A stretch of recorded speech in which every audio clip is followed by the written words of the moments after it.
औज़ुबिल्लाहि मिनश्शैतानिर्रजीम बिस्मिल्लाहिर्रहमानिर्रहीम रब्बि इश्रह ली सदरी व यस्सिर ली अमरी वहलुल उक़दतम मिन लिसानी यफ़क़हू क़ौली सुब्हानक ला इल्म लना इल्ला मा अल्लमतना इन्नका अंतल अलीमुल हकीम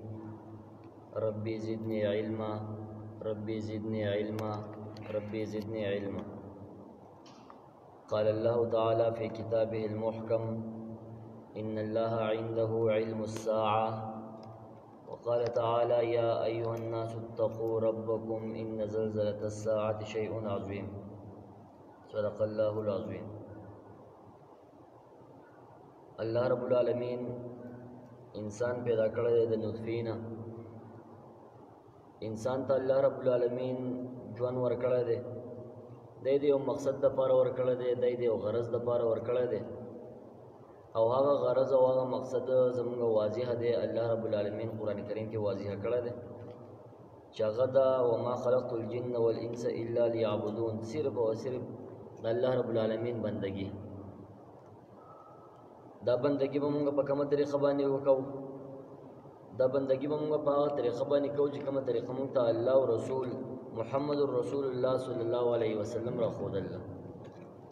او کچرته کې د دې طریقې نه په بل طریقه باندې بندگی کول غواړي نو نشي کولای، ځکه چې د نبی علیه الصلاه والسلام طریقې نه علاوه بل داسې محبوبه طریقه نشته چې هغه الله رب العالمین ته قابل قبول. نو عبادت وکاو، ژوند به تیرو، بندگی وکاو او دا صرف او صرف د نبی علیه الصلاه والسلام په طریقه باندې به تیرو، د الله رب العالمین د حکم مطابق به تیرو. الله تعالی انسان را پیدا کړی دی او دا انسان مسئول دی. د انسان نه به تپوس کېږي د انسان ژوند تیری. دا انسان چې کوم دی نو په دې ژوند کې ډېر ښې ناښې کوي. عام انسانان چې په انسانانو کې مسلمانان هم راځي، په انسانانو کې کافر هم راځي، فاجران فاسقان پکې هم راځي. دا ټول په دې دنیا کې ژوند تیری. نو عقل سلیم هم دا تقاضا کوي چې یاره دا قیامت ته راشي، هر انسان په دنیا کې عمل کوي، څوک ښه عمل کوي، څوک بد عمل کوي، څوک چې کوم دی په نیکۍ کې لګېدلی دی، څوک د ګناه په کار کې لګېدلی دی.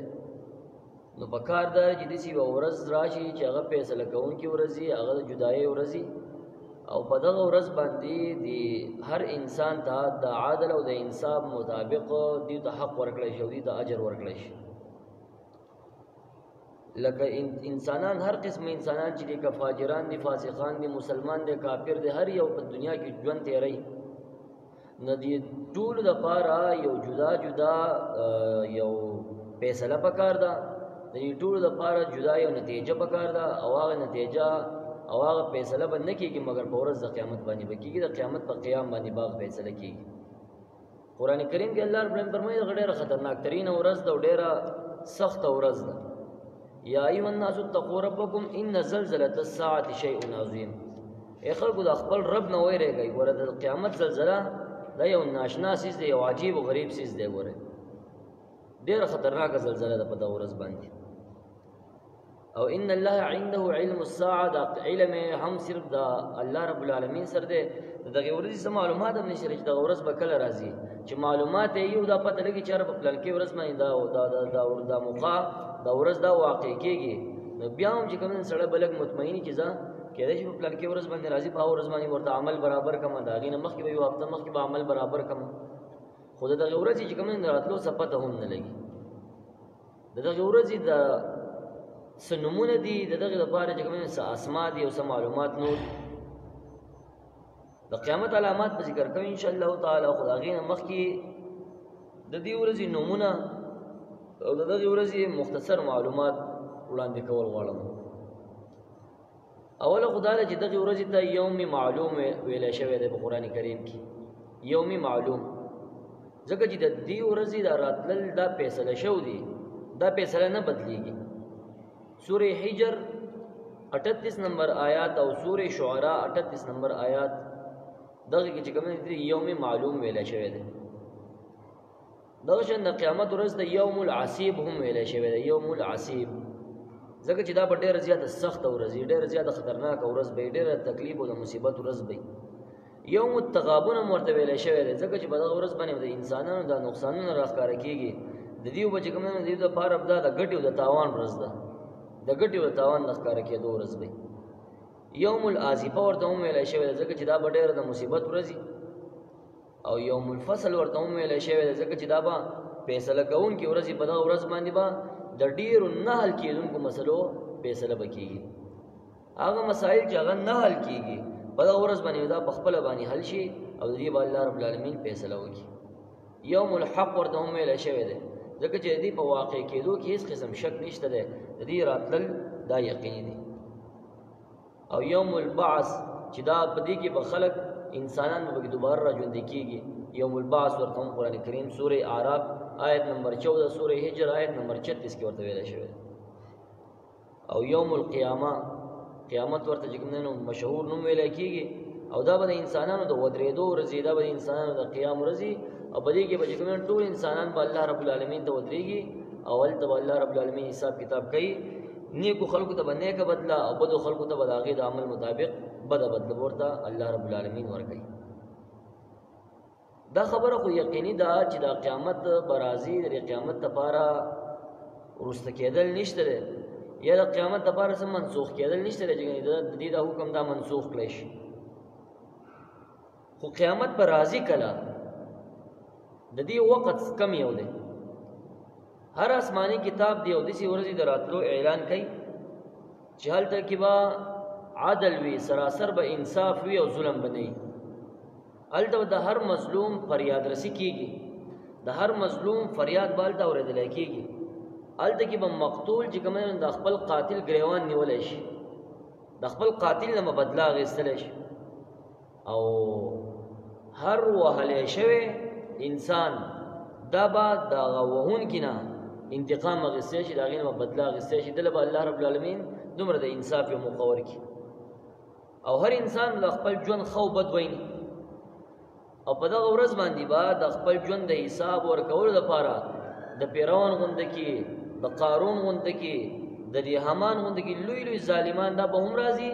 او د عیسی علیه السلام نو موسی علیه السلام او د هارون علیه السلام په شان دي لوی لوی انبیا دا به هم تشریف فرمایي او د دې ورځ پراتلو کې هیڅ قسم شک پکې نشته ده خو سوال دا دی چې د قیامت پر راځي کله دا کله واقع کېږي دا سوال چې کله د نبی علیه السلام نو وکړی شو نو رسول الله صلی الله علیه وسلم په جواب کې فرمایله چې 15 سيزونه دي چې د هغه علم د الله رب العالمین سره دی او د الله رب العالمین نه علاوه د هغه د علم د هیڅ چا سره نشته او به سوره لقمان آیت نمبر 34 دا ول وستلو ان الله عنده علم الساعه د قران کریم د متعدد آیاتونو نه د دې ثبوت ملایوي چې د قیامت دراتلو د وخت علم د الله رب العالمین نه ما سیوا د هیڅ چا سره نشته د دې علم صرف او صرف الله رب العالمین ته عبد الله ابن عباس رضی الله تعالی عنهما فرمایي چې يهوديانو د نبی علیہ السلام د قیامت دراتلو تاسو کو او امام حسن او امام قتاده رحم الله فرمایي چې را پوری چې د نبی علیہ السلام د قیامت د وخت متعلق تاسو نو دا آیت وی نازل شو تفسیر کبیر هم کوم را نقل کړی دی سوره اعراف کې د آیت نمبر 187 چې يسالونک عن الساعه ايان مرساها تپوس کوي دی استانا د قیامت په باره کې چې د قیامت د قیام وکړي دا به کله قائميږي قل ورتوا پیغمبر انما علمها عند ربي علم سر زمان رب سره لا يجليها لوقتها الا هو لا يجليها تفسیر جلالین لیکي چې لا يظهرها نخکار کوي د دې د علم دا نخکار کوي چې مطلب دا چې دې دا وخت دا کړی دی دا صرف او صرف د الله رب العالمین سره دی او د الله رب العالمین ما سیوا بل چا سره نشته سوره انعام آیت نمبر 59 کې الله رب العالمین فرمایي وعنده مفاتيح الغيب لا يعلمها الا هو د الله رب العالمین سره د غیب او چابیان دي او باغی باندې الله رب العالمین ما سیوا بل څوک نه پوهیږي نو تمام مفسرین او حضراتو په دې خبره باندې اتفاق دی چې 15 سيزونه دا مفاتيح الغيب لکېږي مفاتيح الغيب د غیب او چابیان او امام بخاری په صحیح بخاری جلد نمبر 2 صفحه 1097 کتاب الرد علی الجهمیہ پدې کې د ابن عمر رضی الله تعالی عنهما پر روایت باندې حدیث نقل کړی دی چې نبی علیہ الصلوۃ والسلام فرمایلی چې مفاتيح الغیب خمس، پنځه دي د اسمان چابي د غیب چابيانی داسري پنځه سيزونه دي، لا يعلمها الا الله، لا يعلمها الا الله، لا يعلم ما تغيظ الارحام الا الله. یو دا چې علم د الله رب العالمین نو سیوا چا سره شته دی نه. دویم دا چې د رحم د مور د رحم پدې کې کومه کمیز راځي کومه زیاتې به کې راځي پدې باندې هم صرف اور صرف الله رب العالمین خبردار دی. د الله رب العالمین نو سیوا دی علم بل چاته نشته دی. وما يعلم ما في غد الا الله، د دینم څوک نه خبر چې غني سبا له بس کیږي، صرف اور صرف الله رب العالمین پدې باندې خبردار دی. او زموږ د اوګدا امیدونه، زموږ د اوګدا ارمانونه چې موږ وایو کنه چیرې سبا له به کوم نه دیس چل کو، بل سبا له به دیس چل کو، یاره یو هفته یو نیمه پس به کوم نه دیس چل کو، پلان کې زیاده بزو پلان کې کار به دیس کو، پلان کې کار وځي خو ان شاء الله به یې نه وایو. لکه موږ د دې سي یقین دی چې ګنیاله دا کار به موږ خامخا کوو، دغه ټیم ته موږ ژوند دی پاتې کیږو.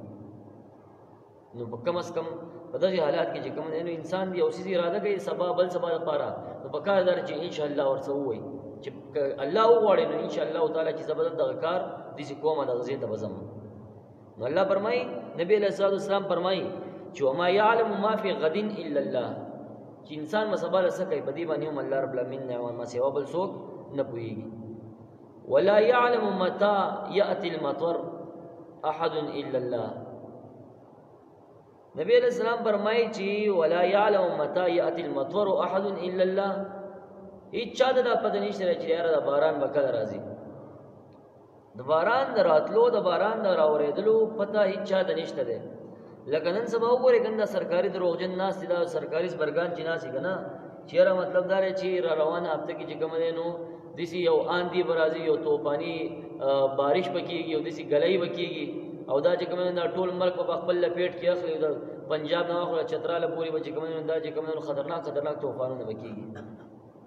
که امکان وي خو جدا خبره ده، خو چې دې یقیني وي نو نبی رسول الله فرمایي دا علم د الله رب العالمین نه ما سیوا د بل چا سره نشته ده. کستا سره ته د علم داول لري چې راګني د باران بجو بس بيخي ماجګر بجو بدرینی می بجې باندې راخ کیږي ځکه چې دا له ورکړې د ما یو وخت اپلیکیشن کې ویل دغشتره وي 3 بجې وي ورکړه به 3 بجې براخ کیږي. او که کورس وکوي چې دعا وکي یا جمعه کې سو کوئی چې دعا وکي د باران لپاره سوال وکي، نه بس 3 بجې باندې راخ کیږي. ما کتلې دی ورکړې دی 3 بجې باندې 75% او 78% چې کوم باران ورکړل دا بالکل راخ کیږي. او نبی رسول الله فرمایي چې ولا يعلم متى ياتي المطر احد الا الله، په دې خبره باندې هیڅ څوک نه پوهي چې دا باران به کله راځي سیوا الله رب العالمین په دې باندې څوک نه دی خبر. نو که څوک دا دعوه کوي چې رب 3 بجې ورازي په 2 بجې ورازي 85% ورکړل دا 88% دی او باران به خامخا کیږي او 3 بجې یقیني ټیم ورکړل دی، نو دا ګوره د الله رب دا ګوره د علم غیب دعوه کول دی. ښا دا سړی ګوره ما د سټیک غونډې کې نخ کاری د غم پکار دی نه جوړ دی. ولا تدري نفس باي ارض تموت الا الله، بل خبر دا چې هیڅ یو انسان او هیڅ یو نفس دا پته نشته دی چې دی به کوم ځمکه باندې مري، دی به چرته مریدل به مرګ په کومه وخت کې راځي، په کومه علاقو په کومه مقام کې ورته راځي، دا غي علم هم صرف اور صرف الله رب العالمین ته دی. انسانان الله رب العالمین پیدا کړل، نو د انسانان بیا خواره واره شو دي په ځمکه باندې صد خپل رزق د طلب د پاره چې کوم نه وتی دي، څوک په سعودي عرب کې دي، څوک په دوبۍ کې دي، څوک په انګريز ممالکو کې دي، هر قسم ځګونو کې چې کوم نه د انسانان دا آباد دي. لکه تاسو سوچو کې کنه پرون نابل برنیو سړیو د دې تمرګری د کويري ملکانو په دوبۍ کې او هغه چې کوم نه کرونا وایرس ورته شوی او دا غینې چې کوم الله رب العالمین وفات کړی دی، نو په دوبۍ کې او الانکه د دې کويري ملکانو د ذلدیرو نو داغه ته کدا پته وی چې یار مال عمر په دوبۍ کې راځي ای مور پلار ته پته وی خزي بچو ته پته وی چې دغه د عمر چې کوم نو د کور نه بهر د سمندر پار ور لمرګ راځي او بیا دې چې کلی دې نه راوړي الته ور قبرم برابر کې استاد څه خل دا به د کور نه پرېخې بهر ملک ته دې نه پرېخو درو ځکه چې دیو د پته نشي چې دې له عمر په کمزې کې راځي او کله ور راځي. دیو چې نبی له سلام فرمایي چې ولا تدري نفس بأي ارض تموت الا الله ایس یو نفس دا پته نشته ده چې دی په کوم ځمکه باندې مري سیوا د الله رب العالمین نه د معلومات نشته ده. او پنځم نمبر خبردار چې ولا يعلم متى تقوم الساعه الا الله، په دې خبره څوک نه پوهی د الله ما سیوا چې دا قیامت په کله قائمېږي. د دې علم صرف اور صرف الله رب العالمین ته. دا پنځه سيزونه سورې لقمان آیت نمبر 24 کې هم بیان شو دي 28 سپاره کې چې دا علم د الله رب العالمین نه سیوا د هیڅ چا سره نشته دی، نه د یو ولی سره شته دی، نه د یو پیغمبر سره شته دی، نه د جن سره شته دی، نه د فرشتي سره شته دی، د هیڅ چا سره نشته دی. کنز العمال کی روایت ته 14 نمبر جلد صفحه نمبر 244 باندې دا علی رضی الله تعالی عنہ روایت ته چې انه سئل متى الساعه فقال لقد سألتموني عن امر ما يعلمه جبريل ولا ميكائيل. دا علی رضی الله روایت ته چې د رسول الله صلی الله علیه وسلم نا تاسو شو چې قیامت وکړي. نو نبی علیہ الصلوۃ والسلام فرمایل چې یقینا تاسو زمانہ د هغه سبب باره کې تاسو کو چې داغي علم نه جبرئیل علیہ الصلوۃ والسلام سره شته دی، داغي علم نه میکائیل علیہ الصلوۃ والسلام سره شته دی، بلکې علم یې چا دی صرف اور صرف الله رب العالمین ته دی. نو ما د علم د کم طرف نه راشي چې تاسو زمانہ نبی علیہ السلام فرمایي تاسو زمانہ دا تاسو کوي. د متعدد احادیث نبویونه هم دا معلومیږي چې د دې علم د الله رب العالمین ما سیوا د هیڅ سره نشته دی. او د حدیث جبرئیل نه هم دا خبره معلومیږي چې جبرئیل علیہ السلام د نبی علیہ السلام د اسلام د ایمان او د احسان په اړه کې د سوالاتو کولو نور څه کله د پوسو کو چې د الله رسول د قیامت په کله قائميږي. نو رسول الله صلی الله علیه وسلم ورته په جواب کې فرمایلا چې مل مسئول عنها باعلم من السائل. بخاری جلد نمبر 112 باندې دا حدیث را نقل له او مسلم شریف کې هم شته کتاب الایمان کې چې مل مسئول عنها باعلم من السائل، یعنی د چا نه تاسو کړی شوی دی نو هغه په خپل د تاسو کوونکی زیات نه پوهیږي. څه مطلب؟ یعنی اے جبرئیل السلام موت دوانه قیامت د علم په باره کې دوانه صحیح برابر یو چې څنګه تا د پدې نشي سي ما د پدې نشي چې څنګه ما د پدې نشي سي تا د پدې نشي د دین دوانه چې کومه نه خبره. نو دا عام تعبیر رسول الله صلی الله علیه وسلم صرف د دې لپاره اختیار کړی دی چې خلکو ته دا معلومه شي او خلکو ته پته ولګي او تمام اوریدونکو او تمام کتونکو چې کوم نه دا او پیجنې چې کل سائل و مسئول فهو كذلك. عمدۃ القاری کی ذکر کړي چې کل سائل و مسئول فهو كذلك، هر تپوس کون کې او تپوس کړه شوی دا ځوانه برابر دي په دې مسله کې چې قیامت پکړی. نو چې څنګه مونږ ته پته نشي سما ته پته نشي قیامت پکړی. نو نبی علیہ السلام جبرئیل السلام ته فرمایي چې تا ته پته نشي ما ته پته نشي ځوانه په دې باره کې په دې باب کې ځوانه یو شان کیو. نو دا خبره د ایمانیات سره تعلق لري. ځکه خو امام بخاری رحمه الله دې حدیث د بیانول نه وروسته فرمایي چې جعل ذلك كله من الايمان، یعنی دې حدیث کې چې کوم څه بیان شو دي نو رسول الله صلی الله علیه وسلم دا ټول د ایمانیاتو نه ګرځول. او مسلم شریف یو روایت ده مشکات شریف امران نقل کړه ده باب قرب الساعه. جابر رضی الله تعالی عنہ پر روایت باندې قال فرمای چې سمعت النبي صلی الله علیه وسلم یقول قبل ان يموت بشهر تسالوني عن الساعه وانما علمها عند الله. جابر رضی الله تعالی عنہ فرمای چې ما د رسول الله صلی الله علیه وسلم نه د نبی علیہ السلام د وفات نه یو میاش مخکې دا اوریدلی. فرمایله چې تاسو زمانه د قیامت د قائمېدو د وخت تاسو کوي، حالانکه د قیامت علم دا صرف او صرف د الله رب العالمین سره دی. زما سره د علم نشته، تاسو زمانه اوري تاسو کوي. او په کنز العمال کې روایت ده دا حذیفه رضی الله تعالی عنہ پر روایت سره چې سئل رسول الله صلی الله علیه وسلم عن الساعه، د نبی علیہ السلام د قیامت په باره کې تاسو وکړی شو. فقال د الله رسول فرمایل علمها عند ربي، علم صرف زما د رب سره دی، لا یجلیها لوقتها الا هو. لا یجلیها امام سیوطی نقل کوي چې لا یجلیها تفسیر جلالین کې لا یجلیها معنی کوي لا یظهرها، یعنی د دې قیامت دا وخت د هیڅ چا د نخکاره کوي. د قیامت دا وخت د هیڅ چا د چې کوم د نخکاره کوي چې چا د ښکارا کول پکار وي یا چاته الله رب العالمین ښکارا کړی وي د قیامت دا وخت بیا چې کوم په علم غیب باندې چې کوم ایمان لرل زما وستا هیڅ قسم څه پیدا مونږ را نکړه. بهر تقدیر د قیامت د علامات کوم اقسام چې دي کوم تقسیم چې دي نو هغه دار چې د قیامت علامات د اصل کې په دوه قسمه باندې دي. یو ته ویل کېږي اشراط صغرا واړه علامات او دویم ته ویل کېږي اشراط کبرا. اشراط صغرا د قیامت هغه علامات دي کم چې د قیامت دراتلو نه ډېر زیات مخکې ظاهريږي او ډېر زیات مخکې به دا واقع کېږي. لکه باغی کې د علم ختمېدل شو، جهالت خورېدل شو، دغه شان دي چې کوم نو د شراب اسکل عام کېدل شو او په لوی لوی محلاتو کې د عيش او د عشرت ژوند تیرول دا ټول په اشراط الساعات په اشراط صغرا کې چې کوم داسري دا داخل او پاتې شو لوی علامات. نو اشراط کبرا غلوی لوی امور او کارونه دي چې قیامت ته نږدې به د عام عادت خلاف دا ظاهريږي او د عام عادت خلاف به ظاهر شي. لکه باغی کې د دجال راتلو ظاهرېدل شو، نزول عیسی شو علیه السلام، د مغرب نور را خطل شو فتح الباری نقل کړل او د بعض علماء چې کوم د ظهور په لحاظ باندې او د ظهور په اعتبار سره د قیامت علامات درې قسمه خودل دي، درې قسمه تقسیم کړل دي. یو قسم وای هغه دي چې کوم ظاهر شو دي ښکار شو دي. دویم قسم علامات د قیامت هغه دي کوم چې وځ ظاهريږي، یو دار چې ظاهر شو دي، یو دار چې وځ ظاهريږي او دریم نمبر هغه دي چې کوم وسم د ظاهر شو آینده کې به ظاهريږي، آینده کې به راښکار کیږي.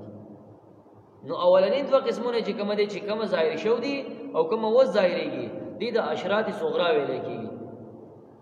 او دا دریم نمبر قسم چې کوم دی چې لا آینده کې به ظاهريږي لا د اوسه پورې نه ظاهر شو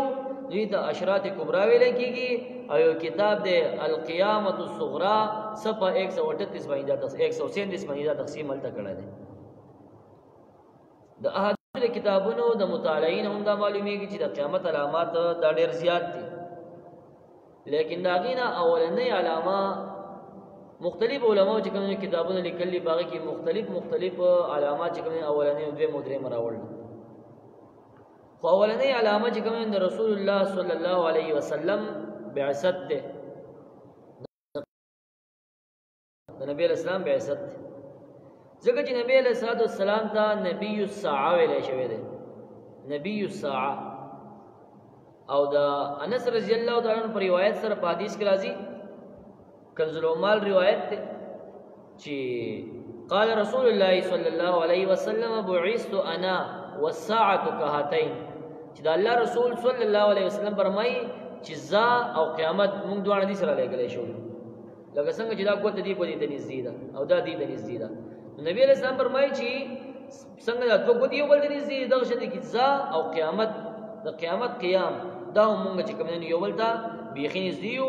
دا حدیث کنز العمال جلد نمبر 14 کتاب القیامه، مسلم شریف جلد 2 صفحہ 406 باب قرب الساعه، ترمذی باب اشراط الساعه، ابن ماجه باب اشراط الساعه، مشکات باب قرب الساعه الفصل الاول. دا یو ټول راغل کړل. او دا شانتی بل حدیث ته کنز العمال حدیث ته چې او مسلم شریف روایت هم ده کتاب الفتن باب قرب الساعه، ترمذی مرا نقل کړه، مشکات مرا نقل کړه ده. وعن المستورد ابن شداد عن النبي صلى الله عليه وسلم قال بعثت في نفس الساعه فسبقتها كما سبقت هذه واشار باصبعه السبابه والوسطى. مستورد ابن شداد رضی الله تعالی عنہ فرمایي چې نبی علیہ الصلوۃ والسلام فرمایل چې د قیامت په ابتدا کې را لګلې شوی ما، د قیامت په ابتدا کې را لګلې شوی ما، بیا زره قیامت دومره رامخ کې شوم څومره چې دا غوته یعنی د منځنۍ غوته چې کوم نه اشاره وکړه دې دوه ته نبی علیہ السلام فرمایله چې بیا زه دومره رامخ کې شوی ما لکه دا درمیانه غوته او دا شهادت دا غوته څنګه چې دې د یو بل نه په تقدیم تاخير دی. نبی علیہ السلام فرمایي چې قیامت نه په دغه انداز باندې رامخ کې شوی ملک څومره فاصله چې دی دا دومره فاصله زما او د قیامت د قیام هم ده، د قیامت د قائمېدو هم د عمره فاصله ده. د نبی علیہ الصلوۃ والسلام د وفات تقریبا چې صدقه سوار له 100 کال وشو، ولیکن بیا هم قیامت را نه. نو د دې حدیث مطلب دا دی چې نبی علیہ السلام فرمایلو چې زما او د قیامت په منځ کې سد نوی پیغمبر دراتلو فاصله نشته دی. مطلب یې دا دی زما او د قیامت په منځ کې د نوی پیغمبر دراتلو هیڅ قسم امکان نشته، هیڅ قسم فاصله نشته دی. لکه نبی علیہ السلام فرمایي چې لکه دسی ما قیامت دسی یو لکه زه د قیامت لږ شان را مخکې شوی ما. نو مطلب دا دی چې د قیامت پورې نبی علیہ الصلوۃ والسلام زموږ پیغمبر دی او عقیده ختم نبوت باندې زموږ ایمان دی. د دین علاوه بل څوک پیغمبر نشی راتله، بل پیغمبر نشته دی.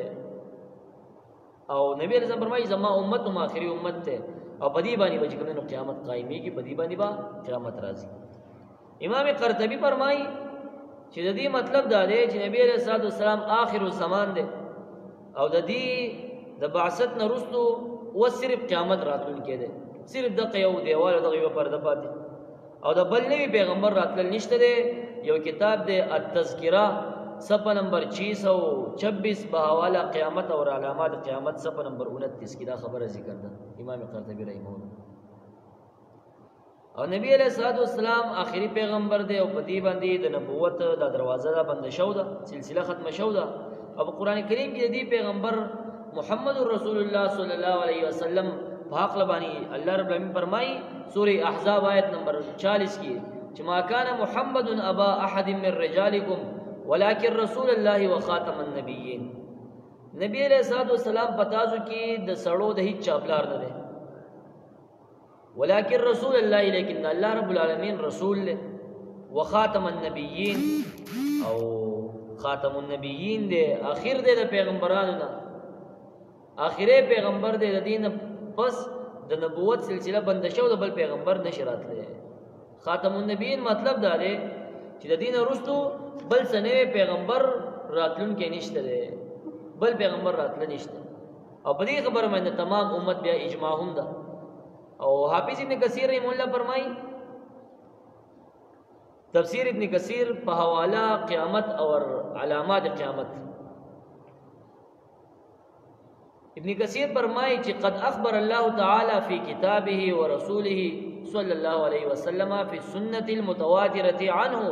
انه لا نبی بعده. یعنی الله رب العالمین په خپل کتاب قرآن کریم کې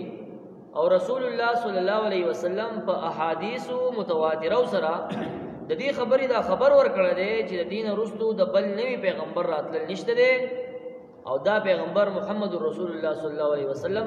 دا اخره پیغمبر دی. نور سلسله نبوت دا چې کوم نه دا بند شو دا ختم شو.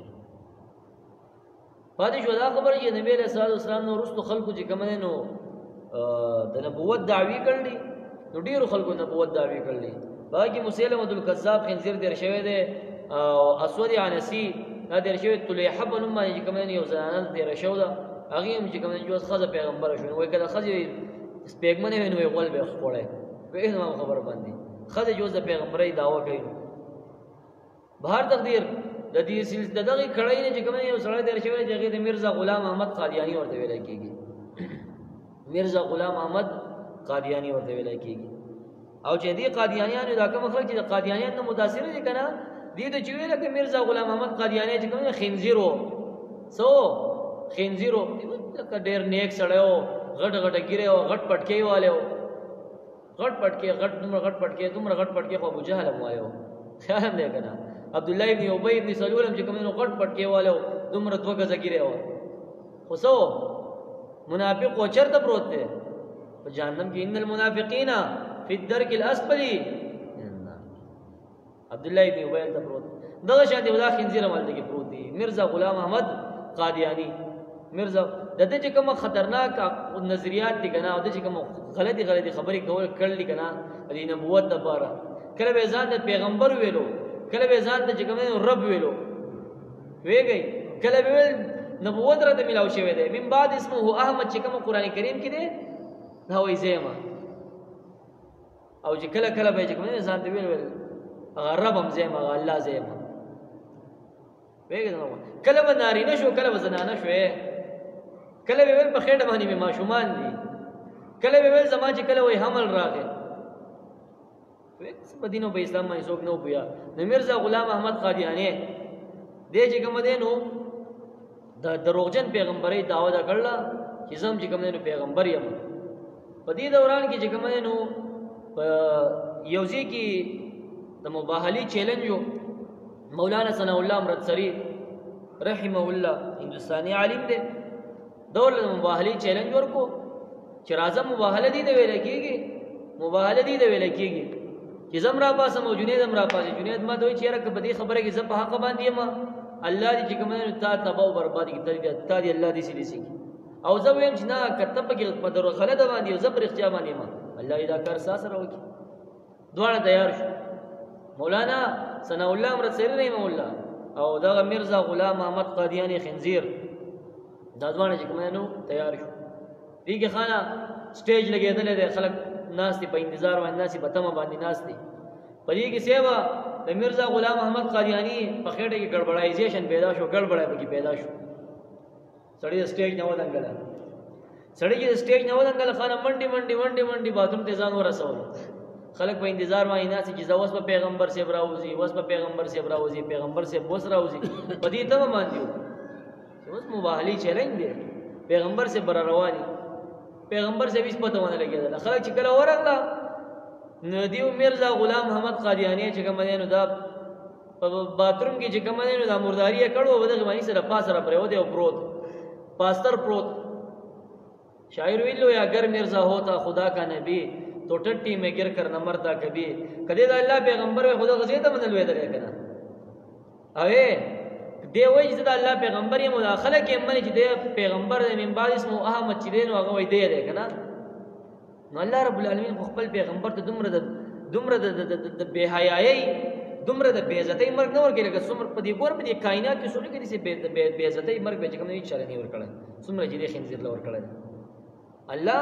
خپل پیغمبر له دومره چې کوم د بے عزتۍ مرګ دا نه ورکړي لکه کوم مرګ چې دل ورکړي بهر تقدیر د په دروغ باندې دعوا کوله چې ګنې پیغمبر یې کله به ځان چې کوم نه حامله ګزان نه به خزه جوړ کړ کله به خپل ځان ماشومان کړ په خېټه باندې بهر تقدیر دویم نمبر علامه د قیامت د علاماتو نه دا ده چې د نبی علیه الصلوۃ والسلام وفات ده عوف ابن مالک رضی الله تعالی عنہ روایت ده ده فرمایي چې زره تبوک په غزا کې د رسول الله صلی الله علیه وسلم په خدمت کې حاضر شوم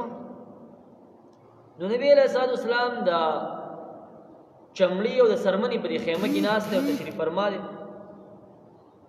نبی علیہ الصلوۃ والسلام وی فرمایي چې د قیامت نمخ کې تاسو شپږ سيزونه وشمارئ مرقات د مشکات شریف شرح ده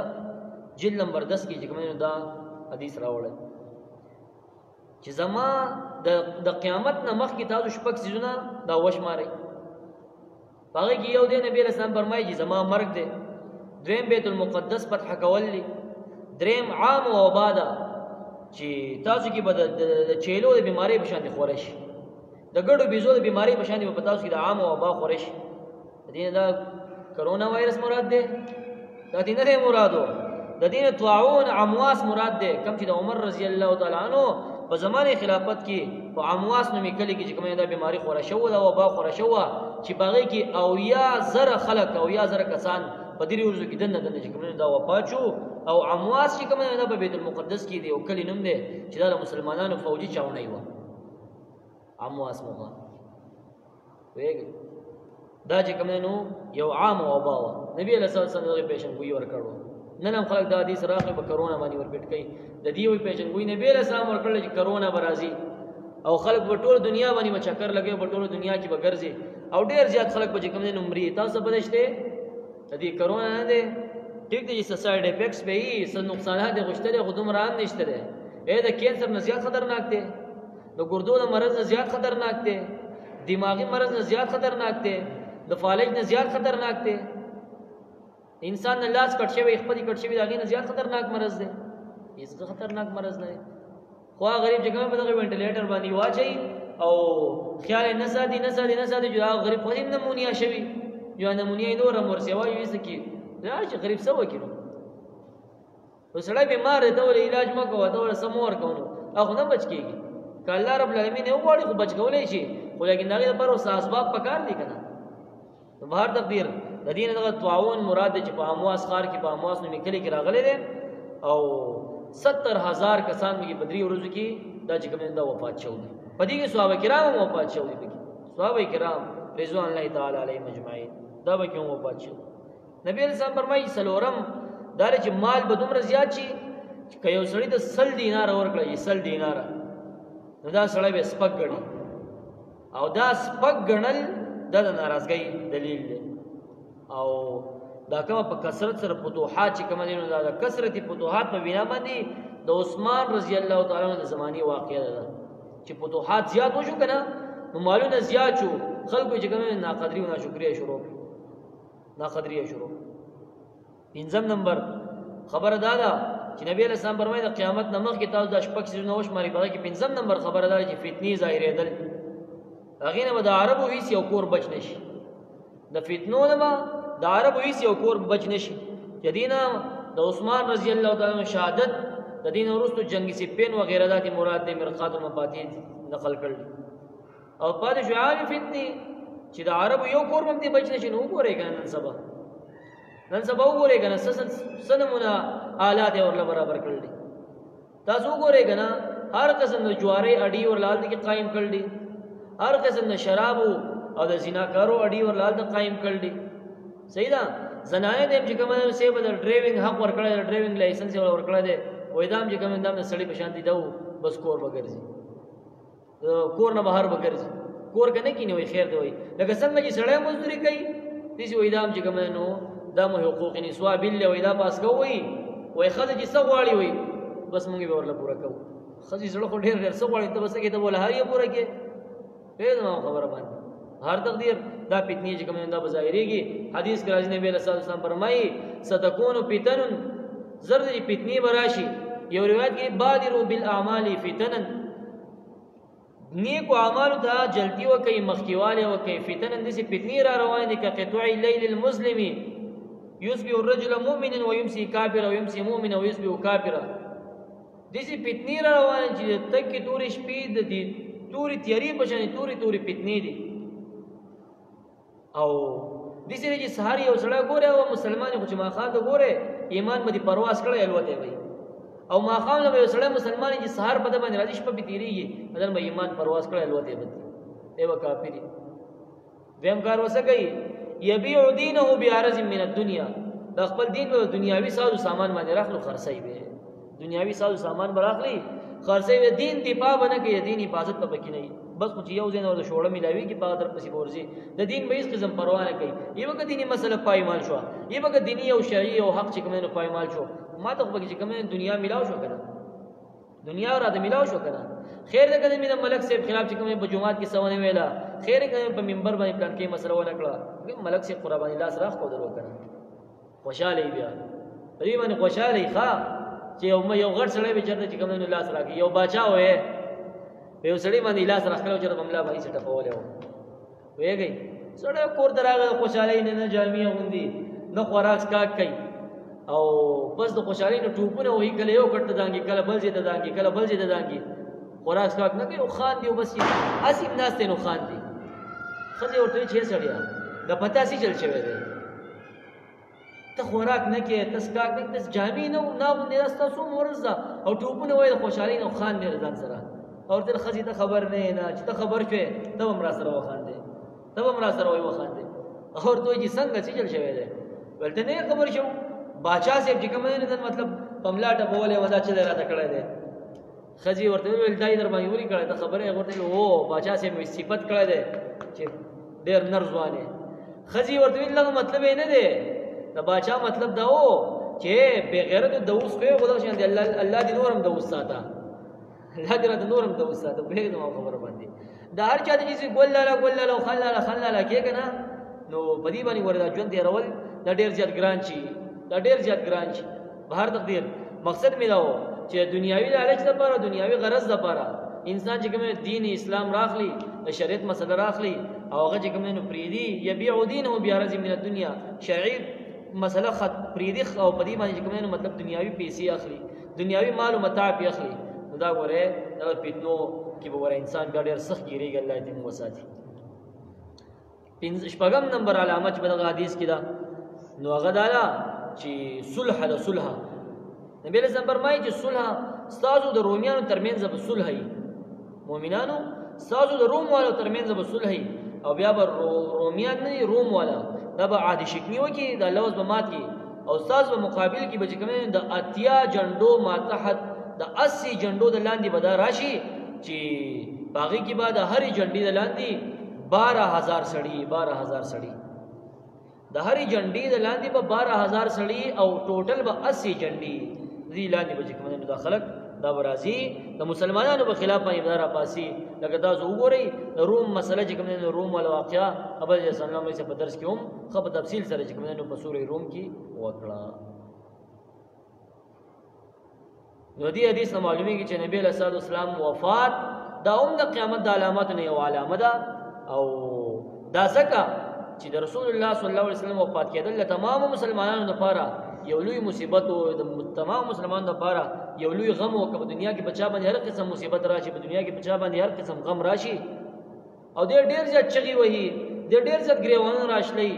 ډېر زیات چې کوم نو خپل مخ وهي په خپل وخترا کوي او وایي چې ماما باندې مصیبت ته زوی می مړلې خاون می مړلې ورور می مړلې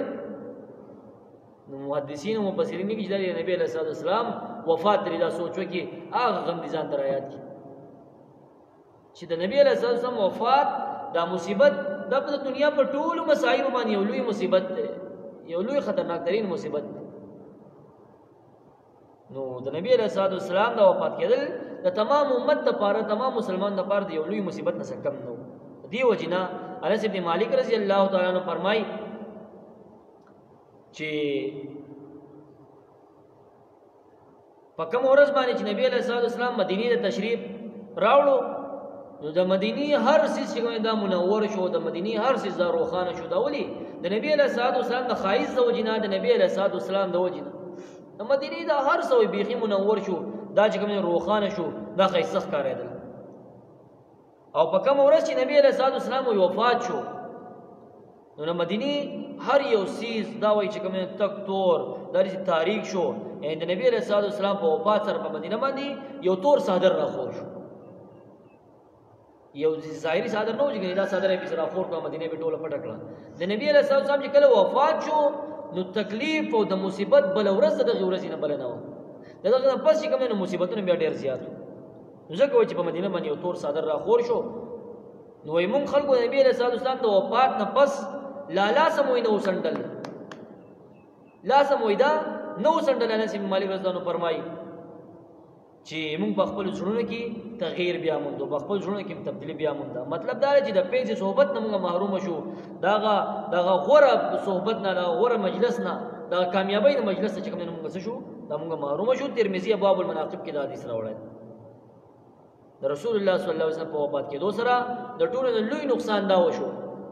لوی نقصان دا وشو چې د قیامت پورې د وحی د سلسله بند شو د قیامت پورې د وحی سلسله بند شو صحیح مسلم کې باب فضائل ام ایمن کی پر روایت د انس رضی الله تعالی عنہ سره حدیث ته چې د رسول الله صلی الله علیه وسلم د وفات نه پس یو ځل ابو بکر صدیق رضی الله تعالی عنہ او عمر فاروق رضی الله تعالی عنہ دیو د ام ایمن رضی الله عنها خواته تشریف یوړو د زیارت ته لاړه ام ایمن هغه خزر چې نبی صلی الله علیه وسلم ډیر زیات خدمت نبی صلی الله علیه وسلم کړی دی ډیر زیات خیال به ورله ساتو او دا ابو بکر صدیق رضی الله تعالی عنہ او عمر فاروق رضی الله تعالی عنہ د رسول الله صلی الله علیه وسلم د وفات نه پس د ام ایمن کړه لاړه ای خواله تشریف یوړو نو ام ایمن رضی الله عنها په دغه موقع باندې است بجړه شو وی جړل ډیر زیاته وجړل ام ایمن رضی الله عنها تا ابو بکر صدیق رضی الله تعالی عنہ او عمر فاروق رضی الله تعالی عنہ دي دوه ورته اوپر مایلا چې ته ولې جاړې د نبی علیہ الصلوۃ والسلام د پاره چې د الله رب العالمین سره کما اجر دی کما مقام دی کما مزید دی کما د عيش او د عشرت او د آرام او د سکون ژوند دی هغه ورته الله رب العالمین ورک هغه ډیر زیات بهتر دی ډیر زیات غوړ او ډیر زیات ژوند دی نو ام ایمن رضی الله عنها فرمایلا چې زه په دې باندې نه جاړم چې ګریمات دې پته نشته چې ګنې نبی علیہ الصلوۃ والسلام الله رب العالمین بخلای نه د نبی علیہ الصلوۃ والسلام د پاره به غیدا نعمتونه اینا د نبی علیہ الصلوۃ والسلام د پاره به غیدا دا غور نعم البدل بنئ دا بدلی ورل نه په دې زما یقین دی دا ور لخامه غشته دی د دې ما د پته شته چې دا هر څه شته دی چې ګنې د نبی علیہ الصلوۃ والسلام د پاره د الله رب العالمین سره بهتر مقام نشته په دې پوهېږم چې شته ور سره خو ام ایمن رضی الله عنها فرمایي چې زه په دې باندې جاړم چې د نبی علیہ الصلوۃ والسلام په وفات سره د اسمان نه د وحی راتل او د وحی راتلو د سلسله بند شو هغه د نبی علیہ الصلوۃ والسلام محبوب او هغه د نبی علیہ الصلوۃ والسلام یار او هغه د نبی علیہ الصلوۃ والسلام دوست جبرئیل علیہ الصلوۃ والسلام چې دې براتلو د برنا د الله رب العالمین پیغامات پر راوړه وحی به راوړه د الله رب العالمین طرفنا او وای چې په دې زوم په دې کوسو کې به ګرځیدلو زمونږ د مدینه په دې کوسو کې به ګرځیدلو ام ایمن رضی الله عنها فرمایي او نن هغه د نبی رسول الله صلی یار او محبوب چې کوم دینو هغه نشته لږه چې د جبرئیل علیه السلام یار او دغه محبوب اخلاړو رحلت وکړي جبرئیل علیه السلام اوس چاله راشي په دې باندې وی جاړم په دې نه جاړم چې نبی رسول الله صلی الله علیه الله رب العالمین سره یو مقام نشته دی یو مرتبه ورل نشته دی بلکې په دې باندې جاړم چې هغه جبرئیل راتګ د موږ معلوم شو هغه سلسله موږ باندې بند شو نو بکر صدیق رضی الله تعالی عنہ او عمر فاروق رضی الله تعالی عنہ دوانو می سره جړان راډو شو او ایست بجړا شو په چغو چغو باندې چې کوم ام ایمن رضی الله تعالی عنها دا وجړه چا یار پرخچا صدا خو پرختیا وي څنګه هم ته وجودي درو وګرځولا چې جبرئیل علیه السلام نه محروم شو او راتلو دا برکتونه بو زنګ بدی کلی باندې زنګ بدی علاقه باندې زنګ بدی کوسو کې دا برکتونه تاویدل دا غینه موږ الله رب العالمین محروم او ډیر زیاته وجړل دي دوانو رضی الله عنهما نو نبی علیہ السلام وفات دا هم چې کوم نو یو علامه ده د قیامت د علامات درې نمبر علامه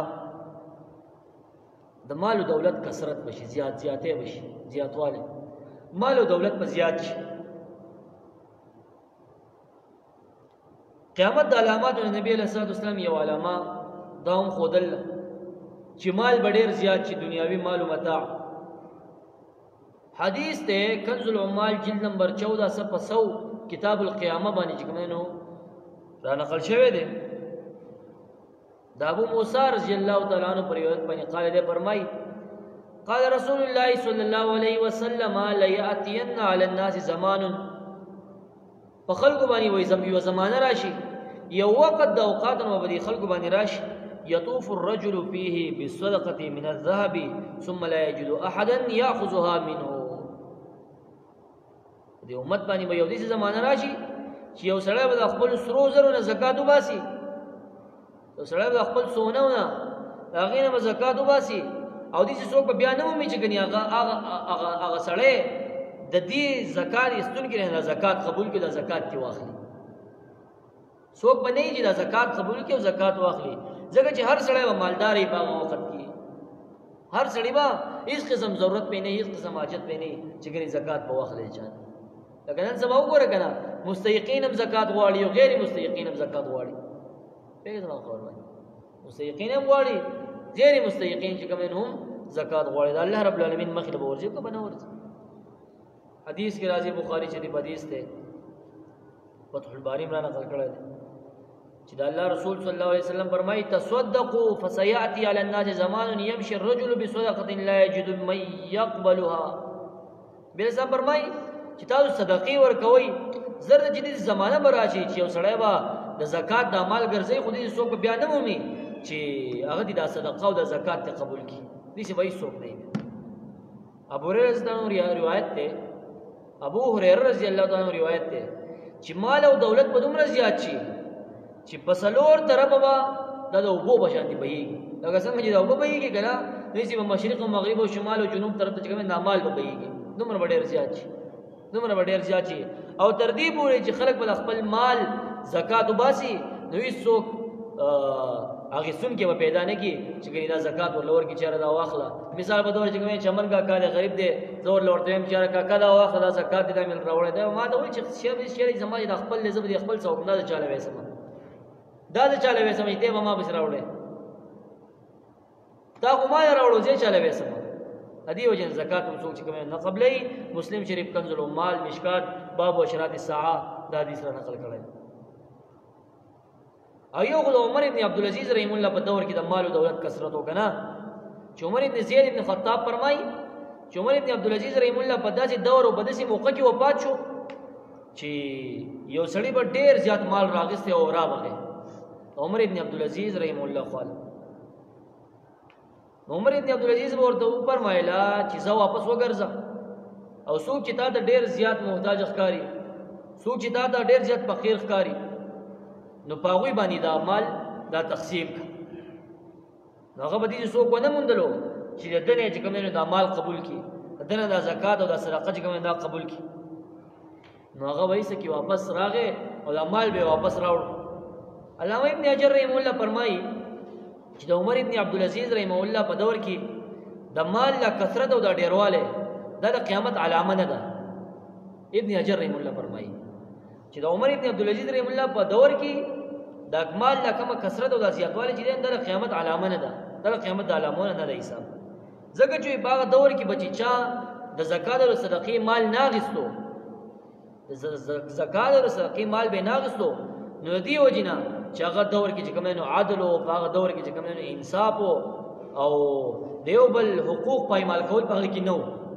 بلکې هر حقدار د باغی حق ملاوي د دې وجه مخالکو چې کوم صدقې او زکاتونه ناغستله او حق تلپینه او باغ زمانه کې بلکې هر حقدار ته حق رسولو نو ځکه مخالکو چې کوم نو مال ناغستول چانه او پاتې شو دا خبره چې په دې حدیث کې د قیامت علامه ګرځولې شو دا نو دا به د عیسی علیه السلام زمانی ته به نږدې او خلک به زکات او د صدقې مال دا به نه قبلې دا به نه اخلي د وجې د ډیروالي د مال نه او د کموالي د خلکو نه مال به زیاتې خلک به کمی مال به زیاتې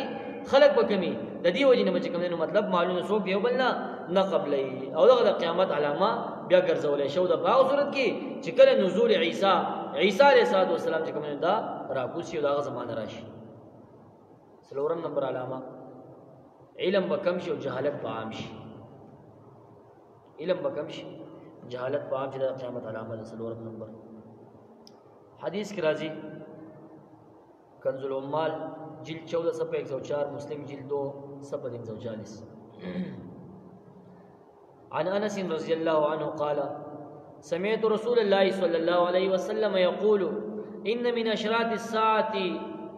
ان يقل العلم ويظهر الجهل. رواه البخاري كتاب العلم جلد 1 صفحه 18 او عن ابن عمر قال قال رسول الله صلى الله عليه وسلم ان من اشراط الساعه ان يرفع العلم ويظهر الجهل. دوان روایت تقریبا یو شنتری یو لفظ فرق دی.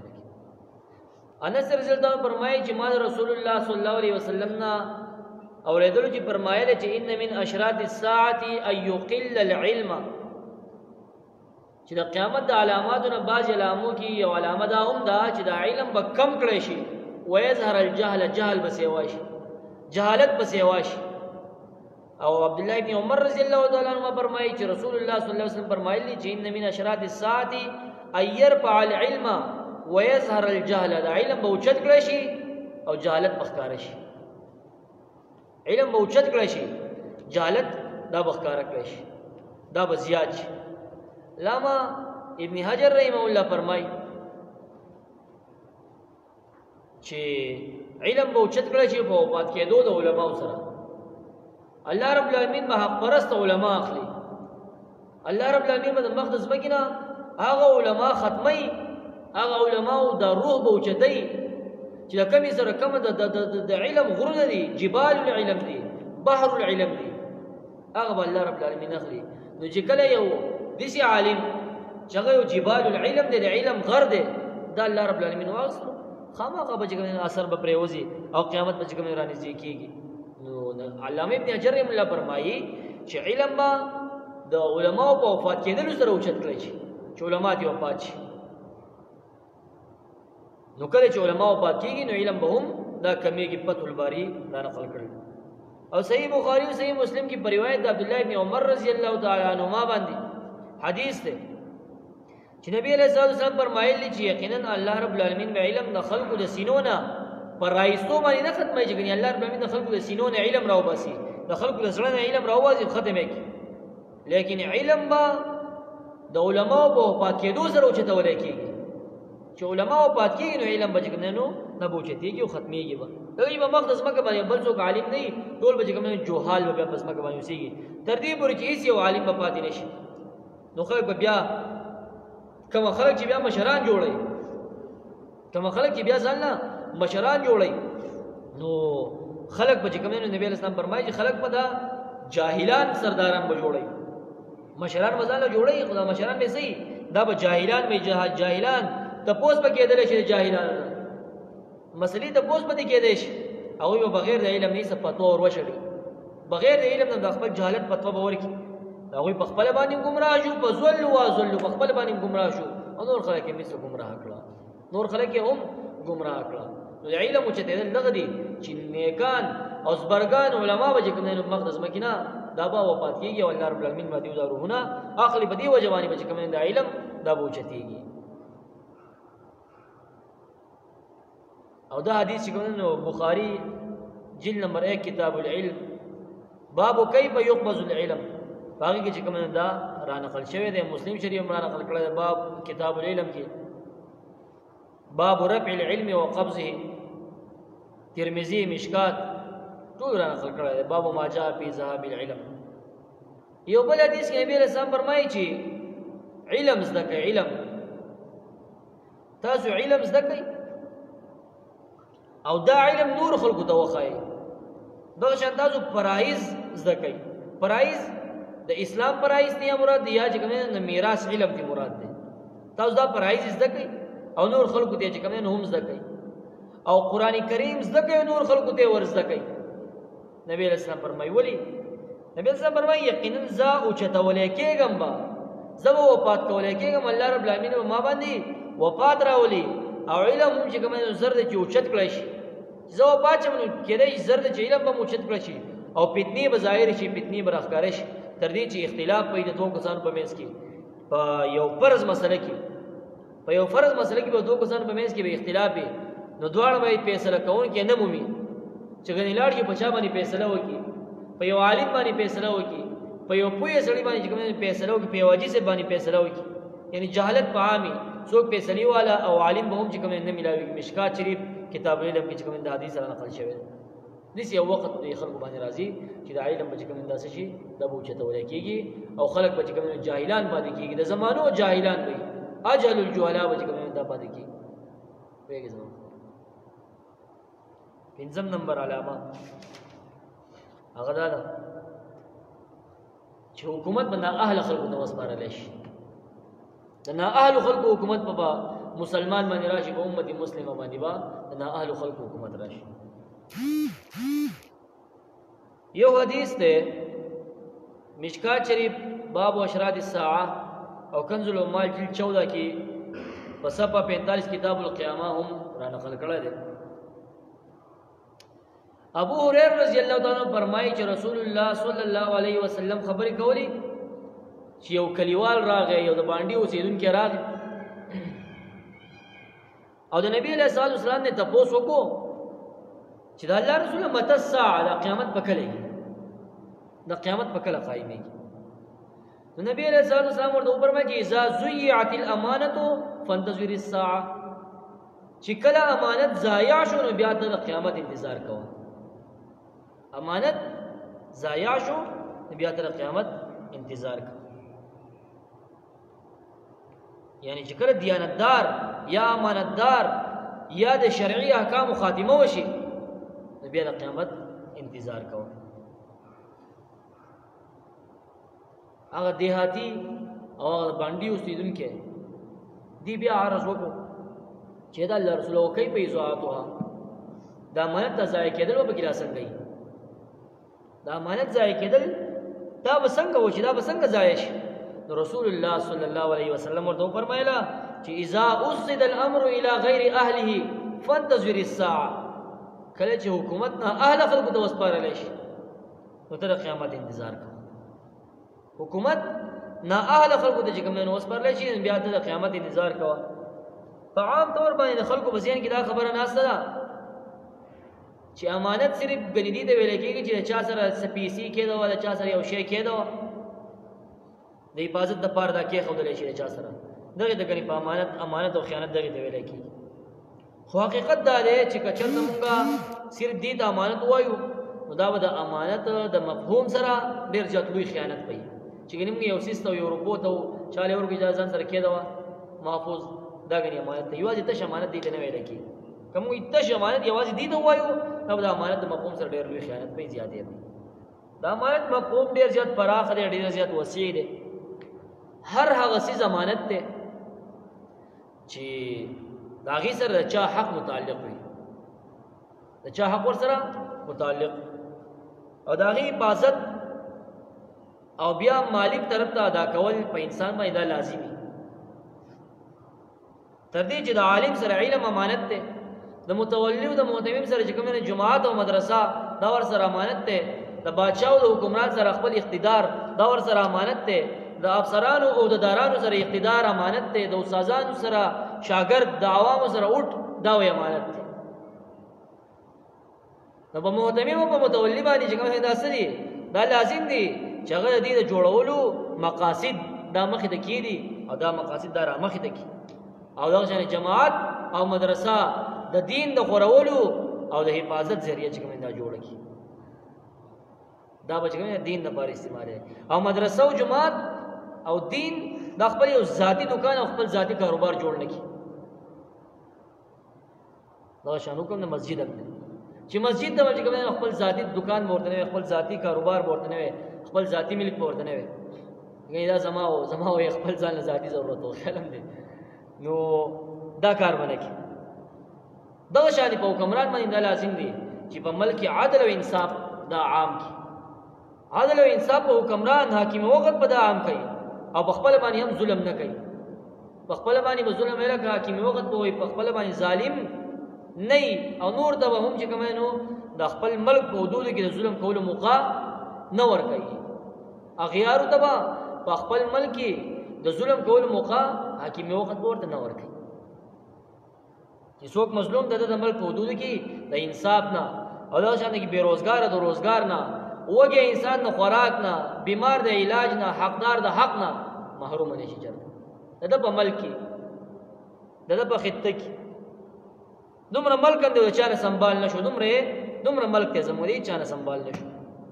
او په افسرانو باندې دا لازم نه په افسرانو باندې چې د ماتحت خلکو لپاره خپل ځان څخه خادم وګڼي حدیث کې دي چې د قوم افسر او مشر به دوی صحیح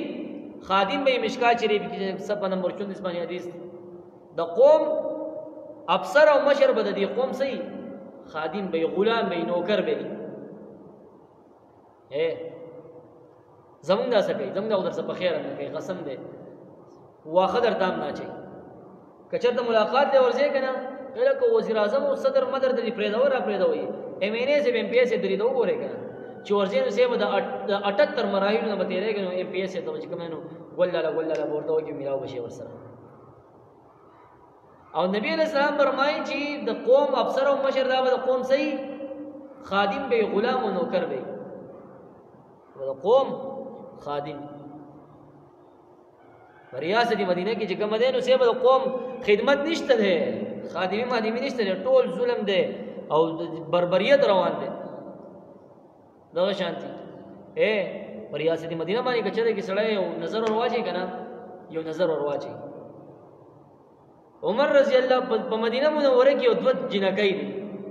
سړي لکه دوه جنکای دي یتیمانان دي مور او پلار وختي په خوانه مړ دي په کور کې نور نارینه نشته دي عمر فاروق رضی الله تعالی عنہ فرمای چې اور سحر د اذانونو نه پس لاړم د اذانونو سره لاړم چې لاړ شمو د دې د غوا او د دې مال لکما غوجل چې کومه خور چې دا ور راجارو کومو د دې چې کومه لنګي منګي دي کومه او خدي یا غوا میخ دي ارزه چې بيزي دي دا مول راول وشمه او وبب مدراړو د لوخي بور لاړک کما عمر فاروق رضی الله تعالی عنہ فرمای ورځ لاړم را چوراله مار څه شو دي درې وړه کارونه شو دي غوجل او غار سمرا جارو شو دي دا شنی وبم راوړای شو دي دا مال مرال وشلې شوی دي په سبا له سار دا ځان نه مخکې لاړم د شپې چې لاړم بیا مې وکړه حالات بیا غشان دي بیا څه شو دي چې خدای پاک دا له حساب دی دا ولا سوچ پدری مورز باندې وي د نیمې شپې لاړم وای چې وګورم چې دا څوک دی دا خدمت څوک کوي چې لاړم بیا ورسې نه ایتمانو چې کو کور ته ورسېدلم چې می کاتل بیا هم ځای جارو شوی دی مال را لوشلې شوی دی وبره وړې شو دی لوګ ډک شو دی منګي منګي ډک شو دی څلورم ورځ باندې وي سره د ماخان د مقصود مانځه بس یې وسیله لاړم وتلم